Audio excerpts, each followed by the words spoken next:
Russia থেকে জ্বালানি না কেনার আশ্বাস দিয়েছেন নরেন্দ্র মোদী। বড় দাবি করছেন মার্কিন প্রেসিডেন্ট ডোনাল্ড ট্রাম্প। রাশিয়া থেকে তেল কেনার শুল্কও চাপিয়েছিলেন ট্রাম্প। দেশের স্বার্থই সবচেয়ে গুরুত্বপূর্ণ সতর্ক প্রতিক্রিয়া দিচ্ছে নয়াদিল্লি।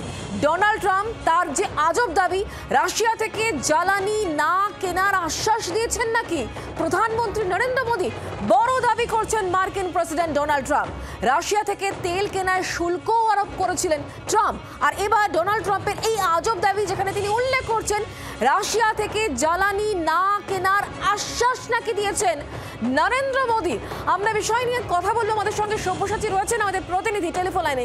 সব্যসাচী, প্রধানমন্ত্রীকে নিয়ে ডোনাল্ড ট্রাম্পের যে দাবি, যে কথা তিনি বলছেন যে রাশিয়া থেকে নাকি জ্বালানি না কেনার আশ্বাস দিয়েছেন মোদী, আর তারপরে তো সতর্ক কথা বলা হচ্ছে, একেবারে নয়াদিল্লির তরফ থেকে বিবৃতি দেওয়া হয়েছে।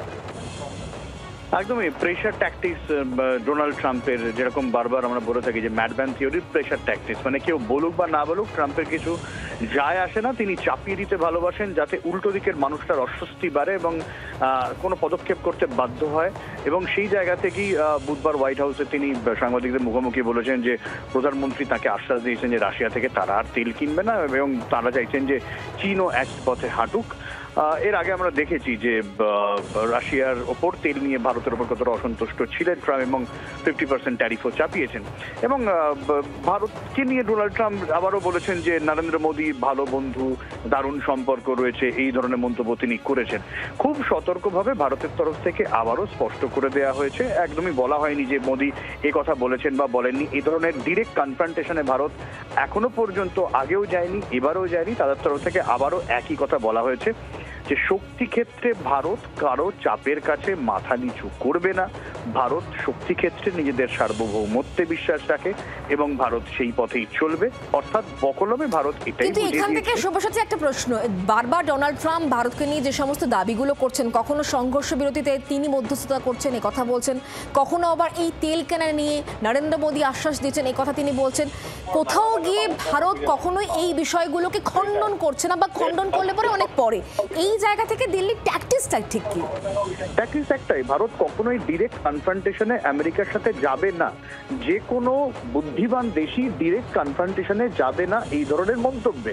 কারণ ডোনাল্ড ট্রাম্পকে বিশ্বের প্রত্যেকেই চেনেন, ডোনাল্ড ট্রাম্প এই কাজটা করে থাকেন, এটা তার প্রেশার ট্যাকটিক্স। যখনই আমরা ডোনাল্ড ট্রাম্পের ফাঁদে পড়ে যাব, তখন তিনি আরো চাপ বাড়াতে শুরু করবেন বা চাপ দেওয়ার একটা রাস্তা খুলে যাবেন। ডোনাল্ড ট্রাম্প মানে কোন জায়গা থেকে ভারতকে চাপ দেবেন সেই জায়গাটা বুঝতে পারছেন না বলেই এই ধরনের কাজ করে চলেছেন। কারণ চীনের সাথে ডোনাল্ড ট্রাম্প শুল্ক যুদ্ধ ঘোষণা করে দিয়েছেন। চীনের বিরুদ্ধে অস্ত্র হতে পারে ভারত, সেই পরিস্থিতি ভারত জায়গায় তাকে দিচ্ছে না। সব্যসাচী, অনেক ধন্যবাদ আমাদের সঙ্গে টেলিফোন লাইনে থাকার জন্য। আন্তর্জাতিক সম্পর্ক বিশেষজ্ঞ অনিক চট্টোপাধ্যায় এই মুহূর্তে আমাদের সঙ্গে রয়েছেন টেলিফোন লাইনে। অনিক বাবু, রাশিয়া থেকে জ্বালানি না কেনার আশ্বাস দিয়েছেন নাকি মোদী, কথা কে বলছেন? ডোনাল্ড ট্রাম্প বলছেন। যদিও ভারতের তরফ থেকে একেবারে সাবধান বা সতর্ক উত্তর পাওয়া গিয়েছে, যেখানে বলা হচ্ছে যে দেশের স্বার্থই এক্ষেত্রে সব থেকে গুরুত্বপূর্ণ। আপনি কিভাবে দেখছেন? দেখুন, ট্রাম্প যেটা বলছেন সেটা তার সত্যতা কতটা কি সেগুলো আগে যাচাই করতে হবে। প্রথম কথা, ধরা যাচ্ছে যে তিনি যখন বলেছেন তখন আমরা ধরে নিতে পারি যে তিনি এই বিষয়টির গুরুত্ব যাচাই করেই বলেছেন। তবে আমাদের বিদেশ মন্ত্রক যে প্রতিক্রিয়া দিয়েছে, জাতীয় স্বার্থের নিরিখে অনেক কিছুই করতে হয়, জাতীয় স্বার্থের জন্য অনেক কিছু করা দরকার হয়। ফলে আমাদের বিদেশ মন্ত্রক যে প্রতিক্রিয়া দিয়েছে, আমার মনে হয় এই মুহূর্তে সেটাই গ্রহণযোগ্য হওয়া উচিত, যে জাতীয় স্বার্থের ক্ষেত্রে ভারত যা করার তা করবে। অনেক ধন্যবাদ আমাদের সঙ্গে টেলিফোন লাইনে থাকার জন্য। ডোনাল্ড ট্রাম্প যে আজব দাবি করছেন, তার বক্তব্য ঠিক কি এই ক্ষেত্রে শোনাবো। Modi is a great man. That he loves Trump. Now, I don't know if the word love, I don't want you to take that any different. I don't want to destroy his political career, okay?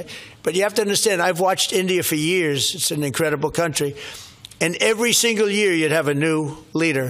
I mean, some would be in there for a few months, and this was year after year after year. And my friend has been there now for a long time, and he's assured me there will be no oil purchased from Russia. I don't know, maybe that's a breaking story. Can I say that? Would you say?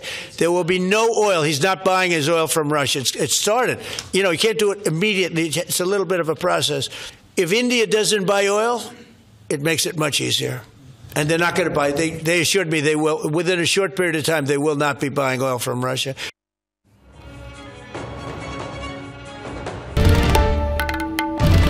বাংলার আওয়াজ, বাঙালির আবেগ, জি 24 ঘন্টা।